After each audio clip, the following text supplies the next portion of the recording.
everyone, it's Gabriella with Feeding Type 1, aka Ella, and today's video is just going to be a treatment history of failed treatments and what my current protocol is, well, regimen rather, is right now. So, I was diagnosed on August 11th, 2014 with gastroparesis. I have a very severe case of gastroparesis that has left me IV dependent for a majority of anything my body needs. About 2.5 months before I was diagnosed, about a year before, my low blood sugars were volatile, and my diabetes just became even more brittle than it ever had been. And it took that second, that third. It was taking 50, 60, 75, 100 carbs to get my stupid blood sugar to spike after lows. Looking back, I know that that's because my stomach was failing to extract the carbs out of the food. And, sorry, I have like a bad taste because I have LR running right now and it tastes awful. These are lifesavers. But, anyway, this is what I looked like about 2 months before I was diagnosed.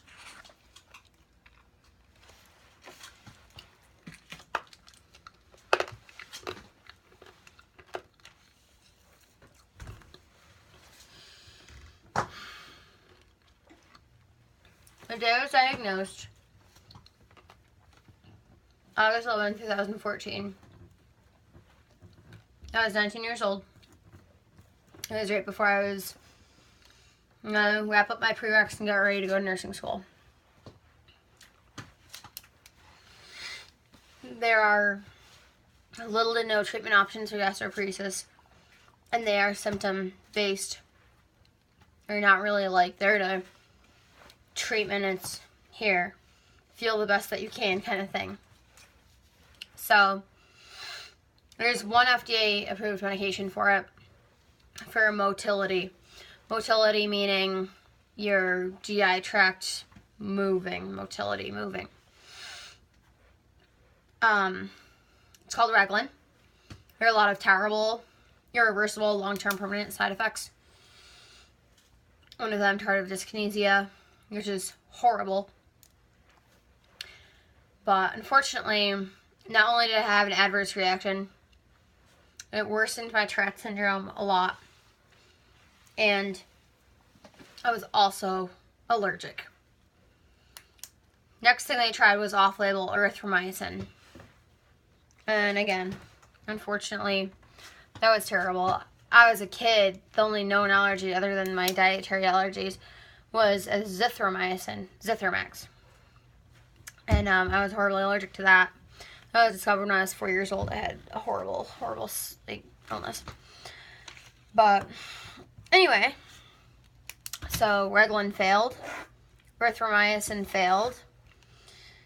Try to change how I ate, what I ate.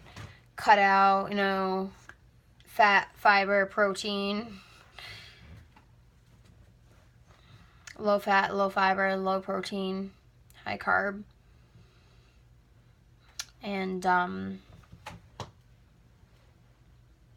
that sucked because what you deal with, you cannot have fruits and veggies. You have to watch it with the fruits and veggies. You got no salad, leaving you with pretty much straight up carbs, junk. Hate it.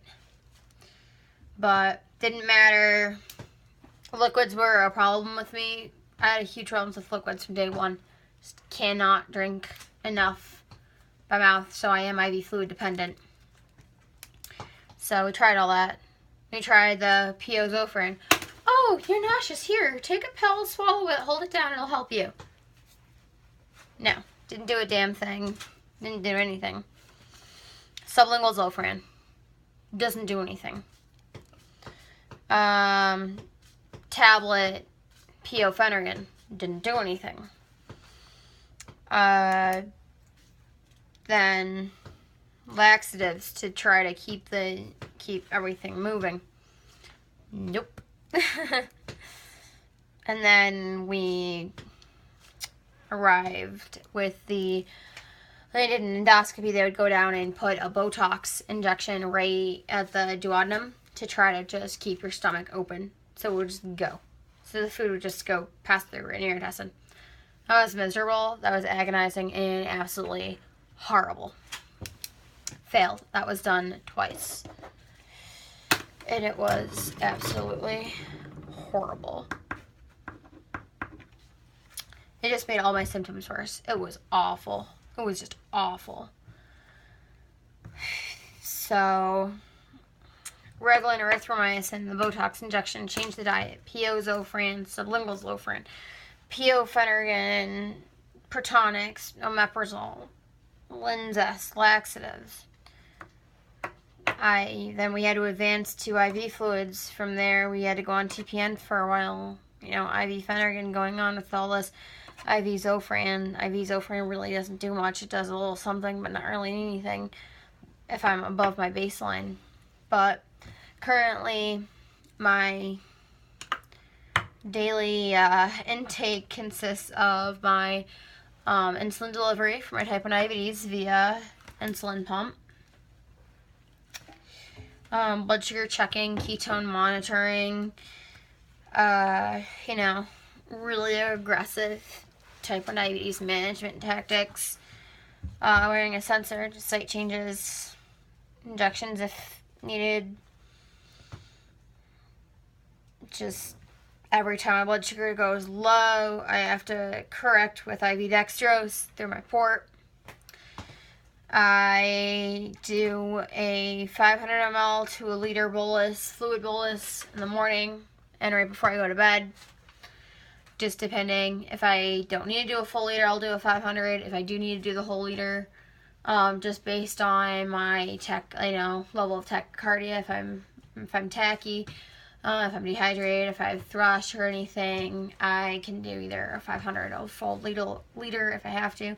I have maintenance fluids running continuous at either 125 or 150, depending, which is just lactate earners. It's basically IV Gatorade.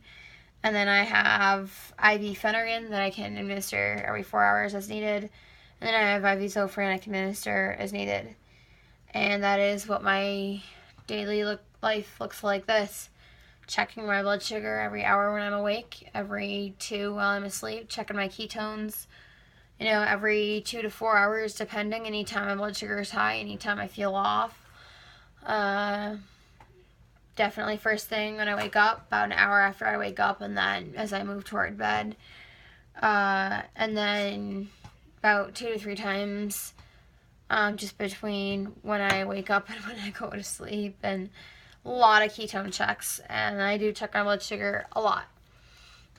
I have to, because I have to constantly recheck and correct, readjust, make all of these because I'm brittle. So I wanted to do a shout out to this really awesome young lady. Her name is Emily, and she is amazing. Emily has been through hell at her young age, and she continues to defy the odds, push forward, push through this, work through the pain, and raise awareness. And I think she's an amazing young lady. I was watching her video where where they had started her on the erythromycin.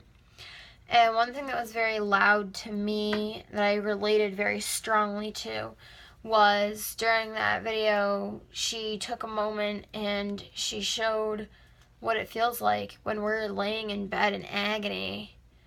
And, you know, there was a look on her face, and I was just like, oh, that's exactly what, like, the erythromycin did. It was just awful. It was awful. And I was just like, oh my gosh, I can remember that feeling when we tried that.